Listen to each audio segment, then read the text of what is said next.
the Schools Division Superintendent of Cotabato City, Dr. Concepcion F. Balawa, Sesofy.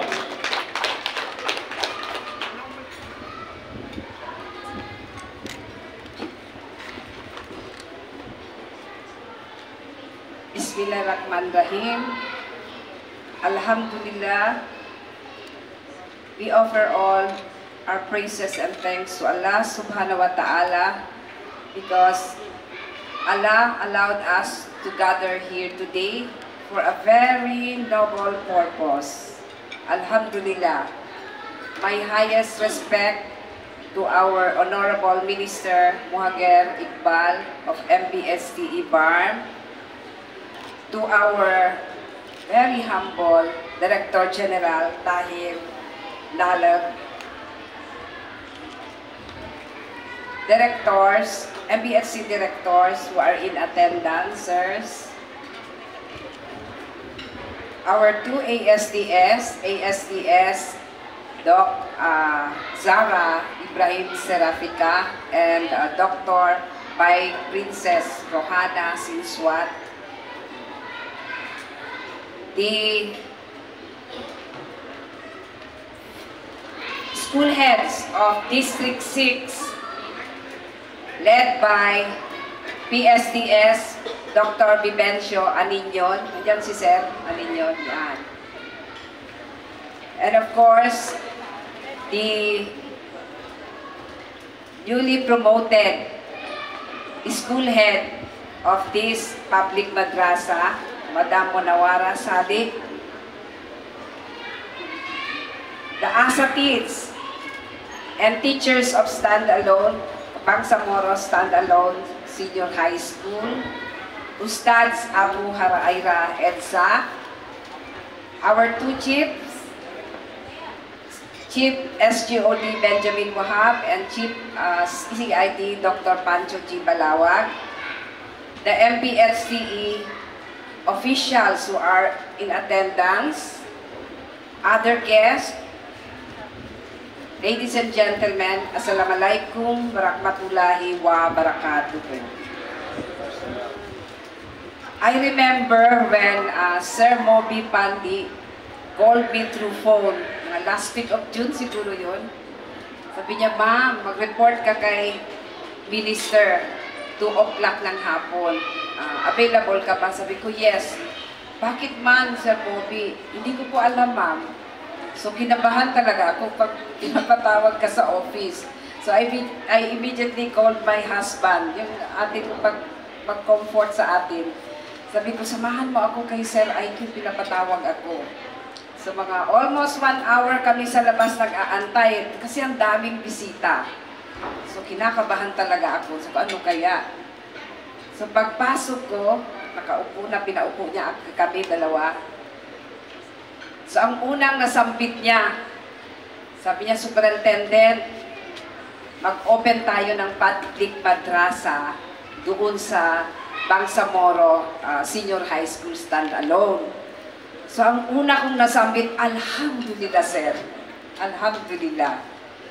So, madali lang, yun lang, no? Kasi ang dami pang nag-aantay. So, papasok ako na kinakabahan, lumabas ako ng masayang-masaya. So, una kong binalitaan, nagbaba ako at pumasok ako sa office ni Manang Mildred. Manang Mildred kasi ang tawag ko dyan. Ako, Manang Mildred, ang ganda ng balita ni Sir. Mag-open ng public madrasa. Pero bago talaga ako pumasok, dumaan din ako kay Manang Mildred. Manang Mildred, pinapatawag ako ni Sir. Kinakabahan ako, may kasalanan ako. Hindi ko alam. Sige, pasok ka lang. So paglabas ko, dinaanan ko rin siya. Si Manang Mildred kasi, my former boss, my former mentor. Pareho kaming balik Islam. At nauna siya. At siya yung talagang, parati kaming magkasama sa mga seminar. At marami akong natutunan sa kanya. No? Lalo na yung mga Islamic teachings. Marami ako dyan talaga. Natuto ako kay Manang Mildred. And, of course, the Honorable Deputy Mayor, Sir Abdullah Andang. Sabi niya, adopted daughter niya ako, totoo yan. Kasi, one time nag-observe siya ng klase. I was assigned in Tamuntaka, my first teaching in public school. I was assigned in far-flung barangay schools in Tamuntaka. At isa yan, nag-observe yan ng klase. ASDS pa si Sir. So nag-observe siya ng klase sa akin. After a week, sabi niya, Pancho, tawagin mo yung asawa mo, papuntahin mo sa akin. So kinabahan din si Sir Pancho.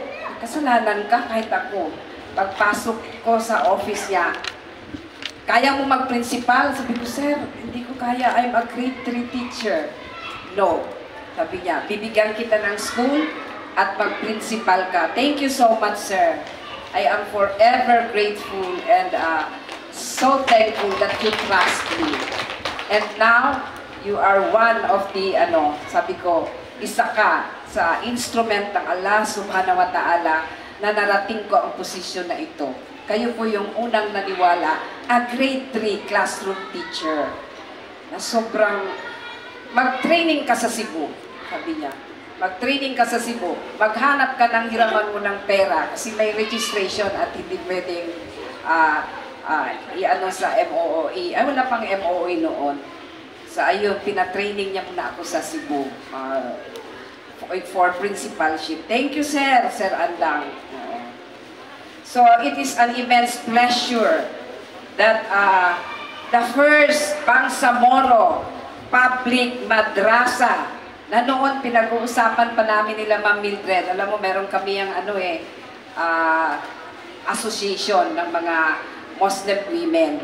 Kami nila Ma'am Mildred, nila Ustadsa, nila yung si Bambay Kabaybay Abubakar, president ng SKC. Kami-kami yan noon, magkakasama, magdawa-dawa kami. So, makaabot pa kami ng doon sa